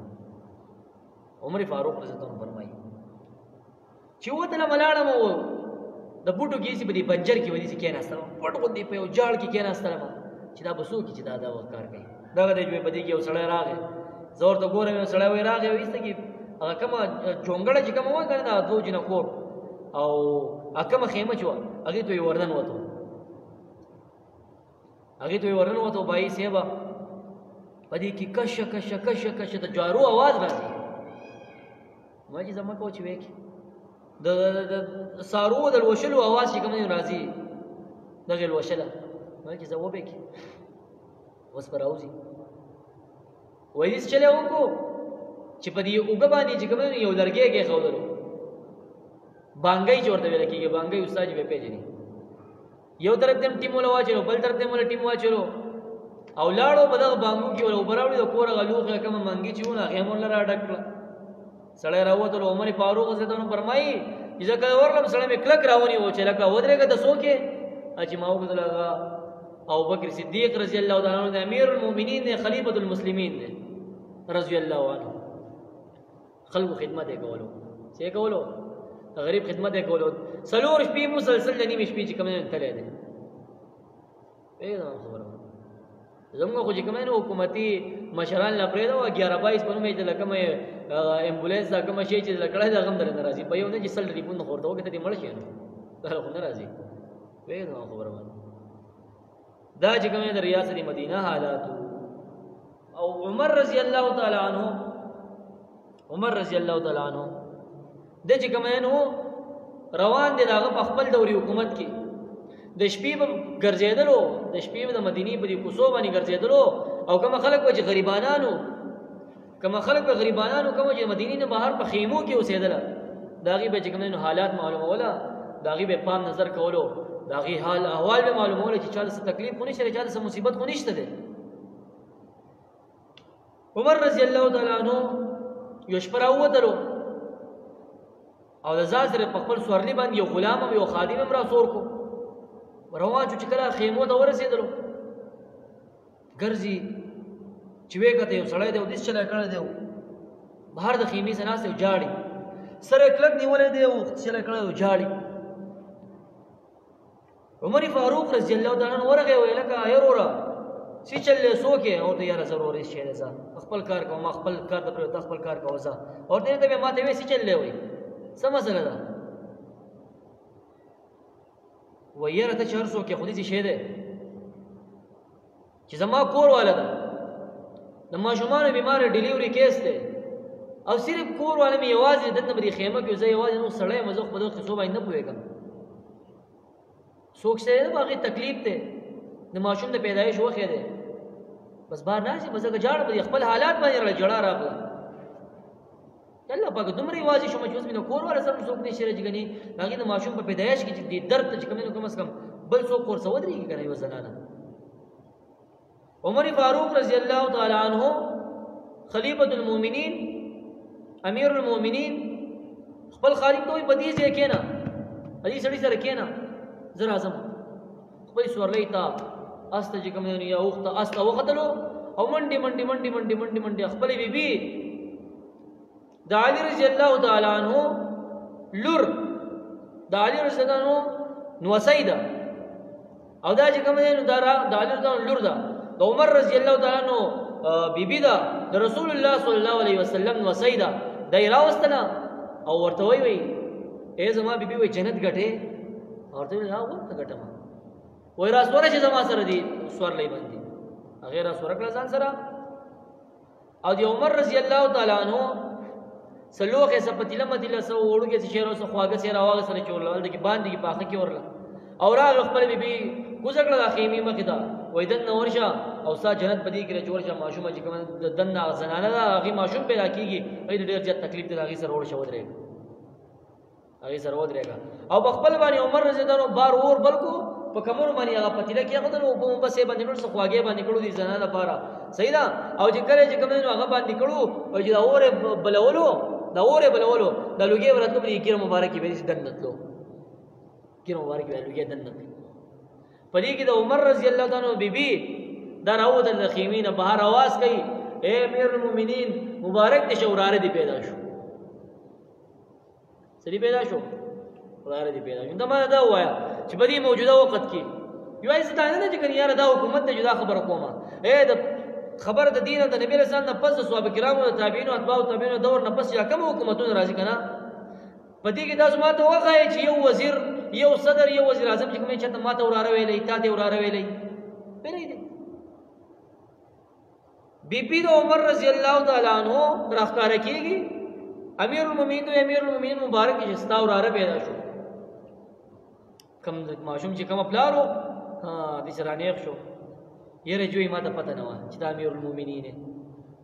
او دستانه موافق وړم ځکه چې ورته ویلو کنه زه خپل کار کوم او خپل کار ته پرېدو ما ته پته نه و چې دا امیر المؤمنین او دې خیر دې زما فرض یا زما ډیوټي دا وای دا بس کومه دا بزا کوما هغه دي سي خلق دي سي مشران دي سي حاکم وخت دلیو چې په خپل د خپل رعایا به کوم خیال ساتلو دا غیبه خدمت کولو خدمت دا غیبه د قوم خزانی به په قوم باندې لګولې د مل خزانی به په قوم باندې لګولې په خپل به نه خړلې میم زبر ما او ټول زما دا چې دا کار وینه کول دا کار وینه کول بهر تقدیر په ماتحت خلکو کې په خوار باندې او په غریب او په مالدار باندې تور او سپین باندې په دې باندې څه فرق څه تمیز دا پکار دی چې دا ونه کی دا د حکیم وخت کاری چې په تور او سپین په احمد او په محمود کې په دې کې چې کوم دا فرق ونه کی او د قانون احترام او ساتي رشوت او ناجایز سفارش دا حرام وګڼي نن سبا خو مونږه هغه سفارش منو چې باغې موږ چې کوم بیجه پیسه شوړه موړه راکېږي پیغام خبر باندې سلامبو کې کنه سره لمبا چای پانی ورته ویل کېږي رشوت جدید نو ویل کېږي چای پانی پیغام خبر باندې چې کله دا وږي کنه نو بس دا بیا هر قسم سفارش بیا منزوريږي نو ناجایز سفارش دا پکاده چا کی موږ د سوګي دا حرام وګڼي دا شان د عوام سره وایي چې کوم علماء کې یو ټو امانت د مفتی شفیع سے چې کوم معرفت القرآن کې دا خبر نکل خو باس به کوسته وجدا سره امانت ته او په یو حیثیت سره چې کوم دا شهادت ته دا گواهی ده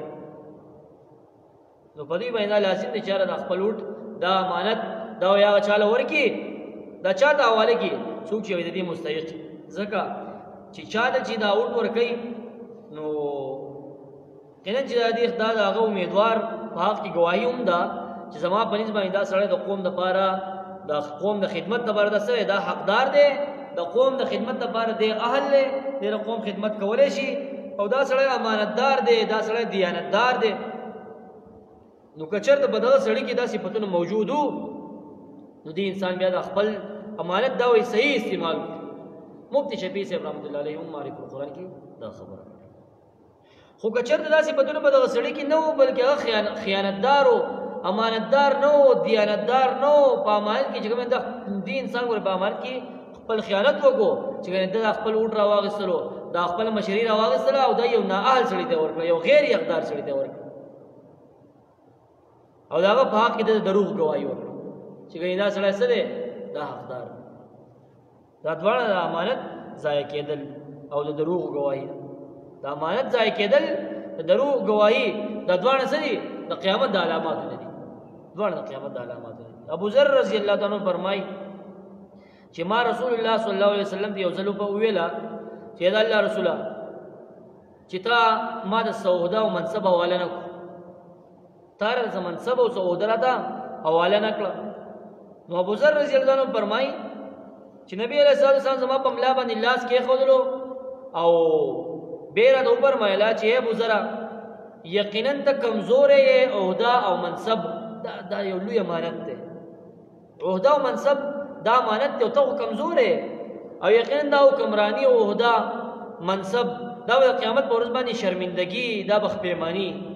چاله چې عہدہ منصب میاو شي کنه د قیامت پر ورځ باندې دا چې کوم شرمندگی او خپېمانی وي لیکن دا چا لپاره بخپېمانی او شرمندگی نه چا چې هر حقدار ته حق رسولای هر حقدار ته حق رسولای مسلم شریف کتاب الامارت جلد 2 کی کوم دا خبره ده باب کراهت الامارت بغیر ضرورت او ترغیب و ترهیب کی هم جلد نمبر 314 باب القضاء دا حدیث تر راوړل چې قیامت پر ورځ باندې با دا منصب او دا عہدہ دا بیا شرمندگی دا به شرمندگی لیکن دا چا لپاره به شرمندگی خو پیمانی نه چې حقدار ته حق رسولي حقدار ته حق رسولي دې حدیث نو معلومه شو چې سرکاري عہدہ او منصب دا یو امانت دی په دې کې خیانت کوونکي به قیامت پر ورځ باندې پیمانه دی به چې کوم نو ذلیل به دې کې بیا ګرځي په عذاب کې به مبتلا وي د شرم او د رسوایی سره به صحیح دی به مخامخ د عذابونو سره مخامخ نو کو وګورو نن زموږ د ملک په خزانو باندې پراته خلک تاسو وګورئ کنه هغه خلک چې بناس دي ټول نه اهل نه دي دا ټول چې کوم دي لایق خو نه دا خیانتدار دي او دغه منصب مستحق هم نه دي چې ګنې د ملک په خزانه باندې یو سړی کې نه ولې په کوم چې دوی چې کوم دا مقرر دي کوم دوی مقرر دي دا خو لایق دي نه دي الګه دې مثال دې کې پښو چې راول سړی شودو خو دې کې نه دي شودو څوکۍ کوا سازه خلې پښو د شودو وساتي کوه به سټي الګه و به ساتي کوه به سټي و به سټي ها شان دې مثال پښو د شودو ده دا پښو چې سره په شودو باندې کوم ډیوټي د کې نه ولې دې حفاظت کوا تر راځي چې هغه اسکري الوغه څه پکړه انځل ته ضرورت نه دا شان چې کوم دې د دې هم چې کوم دا حالات دي دې هم دا حالات نه اهل دي دا چې کوم دیانتدار نه دي دیانتدار نه دي دا شان چې کوم نو سیوا زموږ حکمرانانو وزیرانو افسرانو چې قوم په مال او د ملک په خزانه باندې چې کوم مولوی راغستې دي کنه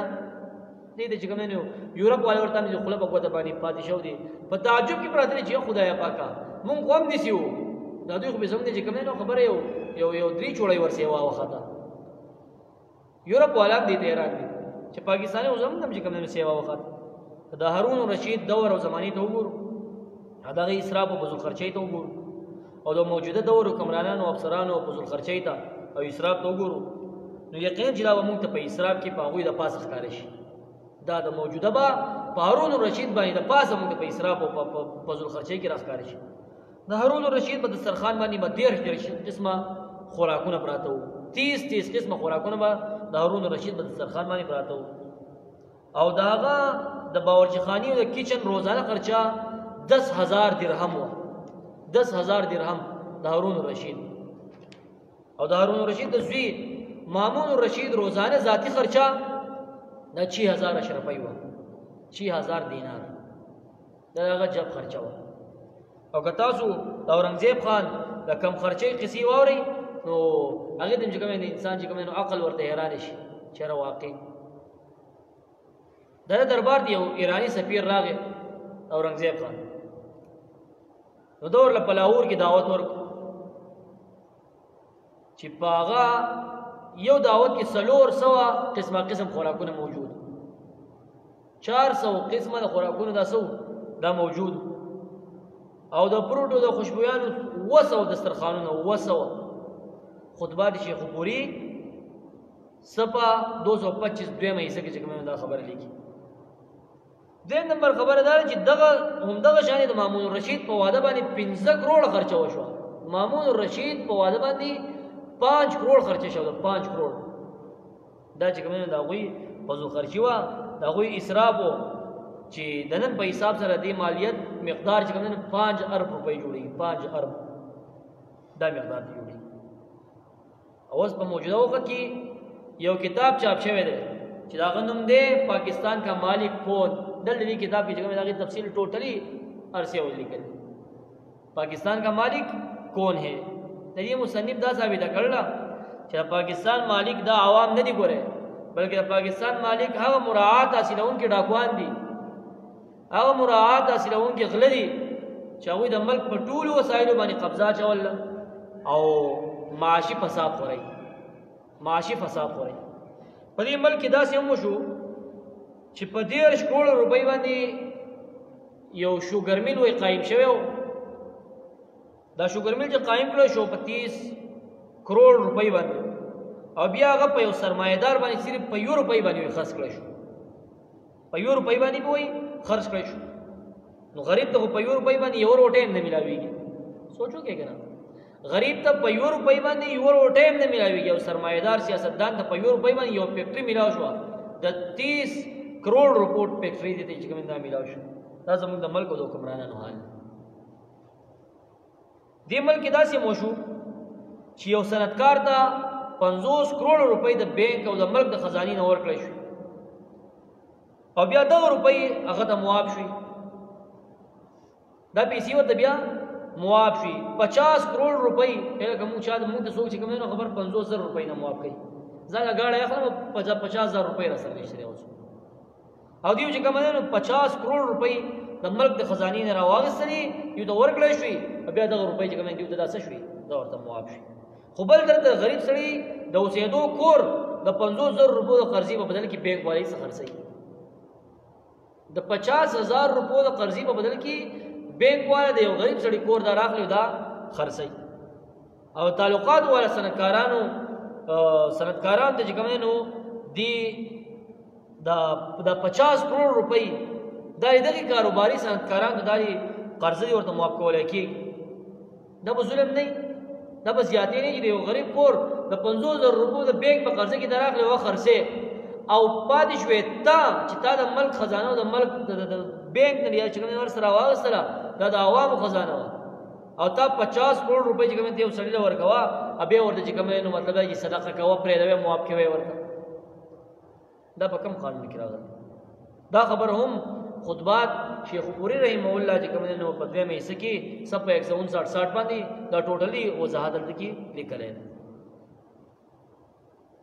ادا شان دي چې کوم نو ډېر خبرې دي د اسلام باندې ډېر خبرې چې سړی وکی. زموږ د ملک د صدر صاحب چې کوم نو صاحب د کور د بجلی بل نن ډېر مخکې سره پاس 1 کروڑ روپۍ سره پاس 1 کروڑ روپۍ هغه د بجلی بل چې دا خزانه ادا کولای کی د ملک د خزانه او داغه ذاتی عملو سکیورټي چې کوم نه شپږ سو زیاتو کسانو باندې مشتمل و 2500 سکیورټي باندې مدرسه کو یو سړی د 2500 سکیورټي کی ګرځي. عمر فاروق رضی الله تعالی عنہ په کې आवाज صرف आवाज د خپل خادم میزان سره ګرځولو د شپې په ګرځېدو غشتونه مې لګول نه پروتوکول او نه سکیورټي و هیڅ شی نه. بیګا مې یو کتو په ټیک ټاک باندې وډم راغله دې وير زلوي سټاریم د دې د غاړې کوم ماما باندې یار وایي چې غټر باندې و چې خلک را باندې راټول شي ابل ځنه چا وخت شو کول یو چاره نه برین شو کول یو چاره نه ګیرو شو کول چاره غوښ شو کول ما منډي خلک را بسره منډي والی ما وایي چې واپس غاړي درا ټوپ کو ډرایور دې مې چې تخت منډه کا ځان دې را خلاص کو زه وې سټاریم مال چې کوم سکیورټي راکې زه اپیل کوم چې مال سره کوي سکیورټي راکې. زمون د ملک دوانم سکیورټي غواړي. عمر فاروق رضی الله تعالی عنہ خلیفۃ المؤمنین دی، خلیفۃ المسلمین دی، امیر المؤمنین دی. ابو بکر صدیق رضی الله عنه امیر المؤمنین دی، خلیفہ بلا فصل له نه پروتوکول چې څه باندې سکیورټي شته او دلته زموږه د صدر صاحب چې کوم نو ذاتی چې کوم عمله د کوم سکیورټي دا 2500 کسانو باندې هغه مشتمل ده. د دې په نتیجه کې نن د پاکستان په ذمہ باندې سیب د IMF او دغه شان کې د ورلد بانک 32 ارب ډالر چې کوم نو قرض ده 32 ارب ډالر او دین علاوه د ملک د بانکونو د دین ملک د بانکونو نه چې کوم هم 10 ارب ډالر دا قرض اخیستی دي. په سوال روانه کړل په سوال خیر دې که غریب يم خو کچکول مې سرو زرو دي او هر د اوس نه وایم چې تم پکې راواچوا اېدما خبر باندې ته غریب یې کچکول سرو زرو ساته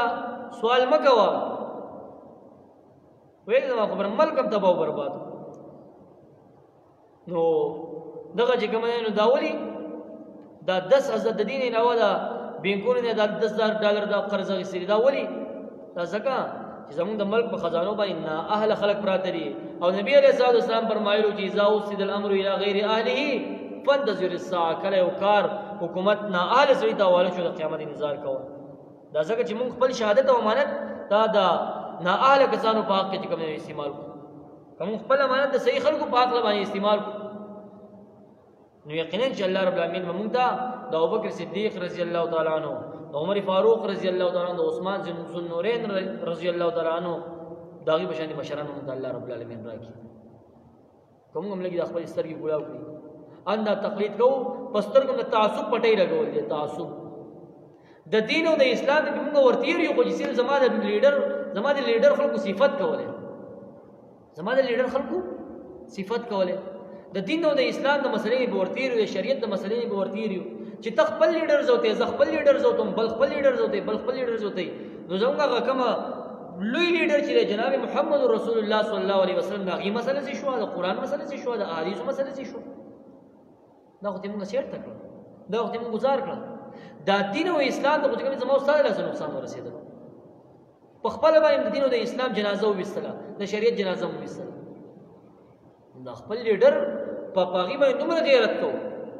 چې دومره غیرت کچې ته موږ په عقیده ختم نبوت باندې کړه وکنه هیڅ چا د نبی رسول الله صلی په شان کې ګستاخی نشوي کوله هیڅ چا د نبی رسول الله په شان کې سپک خبره نشوي کوله هیڅ چا د چې کومه ختم نبوت په بیل کې د ترمیم خبري نشوي کوله کدومره غیرت مونږه د دین د پاره کوله دومره غیرت مونږه د نبی رسول الله د پاره کوله د شریعت د پاره کوله اکیله چې الله رب العالمین بزمګه اخرت خکړې وي الله رب العالمین کله چې په دی باندې موږ بخلوي نبی رسول الله سره ملګری کړول داغه په گاون کې راوستي خدا غیرت مونږ راغستې نه په فضولیات باندې خرج کو دا غیرت مونږ راغستې په پارټي باندې خرج کو دا غیرت مونږ په سوشلیزم او کیپټالیزم او کمیونیزم باندې موږ خرج کو دا غیرت مونږ قرآن او د حدیث لپاره شوی وی کنه الله رب العالمین څنګه ورسره کړو دا بم باندې دا قسم عذابونه راځي بم چې دا قسم آفتونه راځي دا طوفانونه را باندې د زلزلې را باندې راځي دا ولې راځي دا زموږ استاد خپل عمل له وجې زموږ استاد چې سکرې خبرې به کنه زموږ استاد خپل عمل له وجې دا بهر حال کله ته سوچو کو نو د الله لپاره غیرت نشي رسول لپاره غیرت نشي غیرت ته صرف سوشلیزم کیپټالیزم کمیونیزم د لپاره چې کوم صرف پر غیرت ته پښتو کول دي پښتو یې کول کله ابوبکر صدیق رضی الله تعالی عنہ په جون باندې نظر واچو چې دا غسر د خلافت نه هغه ابوبکر صدیق رضی الله عنہ د خلافت باوجود چې کوم نه هغه کوم ژوندۍ تیرې او د نن دور د حکمرانانو او د وزیرانو اسراف ته وګورو سترګې د انسانانو حیرانه پاتې شي چې واقع خلیفہ بلا فصل دې نشي ژوند تیرې او زموږ زماني حکمران دي چې کوم نو په دې انداز باندې رواني ملک ته تباہ برباد کړو ملک بیړې تباہ برباد کړه عوام یې غرق بهرحال هله وضاحت می د امانت د حدیث مبارک وکړو مونږ ټول په دې حالات باندې لږ سوچ پکار دی لږ فکر پکار دی دا د حدیث متعلق یو کتابونه لیکل هم دي او دغه کتاب ما دا سوچ پاکستان کا مالک کون ہے هغه وګورئ پته ورته وري دا دغه حدیث مبارک میں تشریح وکړه چې اذا وصل الامر الى غیر اهله فانتظر الساعه کلا یو حکومت نه آیا سړی دا واله شو بیا چې کوم د قیامت انتظار ابوبکر صدیق رضی الله عنه یو واقعه او بس بیا دعا کوي ان شاء الله تعالی ابوبکر صدیق رضی الله عنه تبا د بیت المال نه وظیفه ورکول کېدله هغه د لپاره وظیفه مقرره یو ځل خپل بیبي ورته ویله چې څه خوږ څیز او خوراک ته مزړه کی څه خوږ څیز مو خوړل څه خوراک مو کړی ته مزړه کی ابوبکر صدیق رضی الله تعالی عنہ ورته فرمایي چې زما سره خوراک هم نشته چې تعالی واخلم ما څه وسنی چې تعالی خوږ څیز واخلم خوراک تر واخلم بیبي ورته ارزو کو چې زه به د هر ورځې د خوراک نه لګ لګ خوراک بچکوم لګ لګ خرچه به دي بچکوم او په سورځ کې به د عمر مقدار به جوړ شي د عمر پیسې به جوړ شي نو خوراک به ځان نه واخلم ابوبکر صدیق رضی الله تعالی عنہ ته اجازه ورکړه چې ټیک ترې راځه بیبي صاحب چې کومه په سورځ کې لګی شانې پیسې جمع کړې د خپل خرچې نه خپل خوراک نه بچ کړ ابوبکر صدیق رضی الله تعالی عنہ ورته فرمایلا چې تجربې نه معلومه شو چې دومره مقدار چې دا کوم ته جمع کړی دی دومره مقدار موږ د بیت المال نه زیاتې راکولای کیږي کوم چې تا جمع کړی دی دا ما د پته ولګي درځه په دې نتیجه ورسېدل ما دا کوم مقدار دا مال نه تاسو موږ ته جمع کو دا لکه موږ د بیت المال نه زیاتې راکولای کیږي نو کوم پیسې چې بیبي جمع کړوي کوم پیسې چې جمع کړوي ځان به څه خوښ څه به واخلو خوراک به واخلو هغه هم چې کوم نو ابوبکر صدیق رضی الله عنه خپل بیبي نه واغستري او لاړو یې بیت المال کې جمع کړی او د مخ کې د پاره چې نو هغه عمر مقدار څومره چې دی بي روزانه جمع کړو د خپل تنخواه چې کوم دی سکړي دای کمی کړی د خپل تنخواه د پیسې کمی کړی کوم پیسې کوم خرچه چې دی بي جمع کړو هغه امراوړي جمع کړی بیت المال کې اوی بل زمانه تنخواه زمانه وظیفه دین نور نمبر کم کې څومره زمانه بي جمع کړل نور په زمانه په گزارې کې عمر رضی الله تعالی عنہ خلافت هم د ابوبکر صدیق رضی الله عنه خلافت پشان حالانکه د عمر زمانه دور د فتوحات دورو د سرو زرو د سپینو زرو سیلابو د مال غنیمت هم بارون را روانو ډیر زیات مال غنیمتونه را روانو خداغه باوجود هغه چې کوم نو عمر فاروق رضی الله تعالی عنہ ته دغه هر سمالداري او د دومره پراخه او پروانه باوجود عمر فاروق رضی الله تعالی عنہ چې کوم حکیم په علاج کې سو خو د خبري صرف شهاده ورته خو ده په علاج کې ورته شهادت خو ده اشاد استعمال خو شهادت په بیت المال کې په خزانه کې دا موجود خو بلا اجازه چې کوم نو ابو بکر صدیق رضی الله عنه عمر فاروق رضی الله تعالی عنہ شهادت نه استعمالي بغیر اجازه نه استعمالي چې د خزانه چې کوم نو شهادت استعمال مسجد نبوي ته لاړو خلکو دی ویل چې تاسو اجازه راکوي زه بل لک شان شاد را واخلم دا چې کومه خطبه چې خبوري دا چې کومه داغه دا واقعا نقل کړل که تاسو لګ اجازه ما درا کوی چې معمولی شان شاد را واخلم او د خپل مرز د پاره د خپل بیماری د پاره څه کما استعمال نو عمر فاروق رضی الله تعالی عنہ د بیت المال نه چې دا د قوم خزانه ده دا چې کومه دا بغیر اجازه د شاد نه راخلي بغیر اجازه نه شهادت نه اخلي ځکه چې پدې کې د هر چا حق غني پدې کې د غریب هم حق غني د مالدار هم حق غني د خپل هم حق غني د پردي هم حق غني ټول پکې حق غني اگر چې دا وخت د دنه تاسو کولو چې کنه سو کوم نو سیوا د الله رب العالمین نه خو لیکن بیا هم عمر فاروق رضی الله تعالی عنہ دا کارونه کوي چې کنيارا بس الله سم باسو کوړي وباس لکه زم ملک پشان دي د الله رب العالمین نه درو عمر زانو د پردي حق نه دومره درو دومره لوی احتیاط کولو وګورئ څومره لوی خلیفہ او څومره لوی امیر المؤمنین دی خو بیا هم خشیت الهی موجود او نبی رسول الله صلی عمر رضی الله عنه مبارک فرمایلو په خپل ژوند مبارک باندې چې لو کان بعدی نبیا لکان عمر که زمانہ پس پیغمبر راتله هغه پیغمبر نو سو په هغه عمر فاروق رضی الله تعالی عنہ دا چې کوم دا مختصر شان تاریخ او مختصر شان کې واقعات دا زموږ د خلفاو دا شان کې د خلفاو د سیرت متعلق معمولی شان کې واقعات تر اشاره او دا حدیث په تشریح کې مختصر شان کې وضاحت چې دا می چې کوم نه وکړو ډېر د سره درد می وکړو لہذا کومه چرته کې په خپل ځان کې دغه صفات د عمر فاروق رضی الله تعالی عنہ د ابوبکر صدیق رضی الله تعالی عنہ د خاکساری د ملنګي په ځان کې را پیدا کړه ان شاء الله تعالی په دنیا باندې هم موږ کامیاب په آخرت باندې هم موږ کامیاب او دا ځکه چې زموږ ملک زموږ وطن دا به ان شاء الله تعالی اب ډېر زیات مخ په ترقی لاړ شي ډېر مخ په وړاندې باندې لاړ شي خو کدا حالات روان چې دا کوم روان دي چې دا کوم روان دي نو لہذا په دې باندې چې کوم دینو په دې باندې مرګ نه چلول کېږي بلکې خپ زوال باندې رواني مخ مخکته باندې رواني الله رب العالمین زموږ ترقی نصیب کړي الله رب العالمین زموږ د ملک حافظ او ناصر شي الہ العالمین زموږ ګناهونه معاف کړي په حال باندې ابراهیم وکړي ګناهونه باندې موافق قلم راکاږي الہ العالمین دا ټوټه ټوټه عمل په خپل دربار کې قبول کړي زموږ د روزي قبول کړي الہ العالمین روزه په خپل باندې امداد الله سوچت کړل زموږ لاسونه خالی لاس مراو بس کوي الہ العالمین زموږ دعا قبول کړي زموږ سوال قبول کړي څومره خلک بیماران دي شفای کامله عاجله نصیب کو څومره خلک وفات شو دي بخشش نصیب کړي الہ العالمین رحم وکرم معاملې ور سره وکړي الہ العالمین قبر د عذاب جهنم د عذاب مغوسه د جنت الفردوس نصیب کړي الہ العالمین جنت الفردوس نصیب کړي څومره خلک الہ العالمین په قرضونو کې مبتلا دي الہ العالمین قرضونو اخلاص کړي قرضونه په خپل قدرت سره ختم کړي څومره خلک مسافر دي په تکلیفونو کې دي مصیبتونو کې دي الہ العالمین گیر دي الہ العالمین دی خپل قدرت په دې امداد وکړي مرسته وکړي دا تکلیفونه نه راو باسي الہ العالمین په خوشاله باندې ورته تکلیفونه بدل کړي په خپل کلی په خپل وطن باندې الہ العالمین د حلال رزق د حلال روزي بندوبست وکړي الہ العالمین حلال رزق حلال مال راکا حلال رزق حلال مال راکا الہ العالمین زموږ روزي قبول کړي زموږ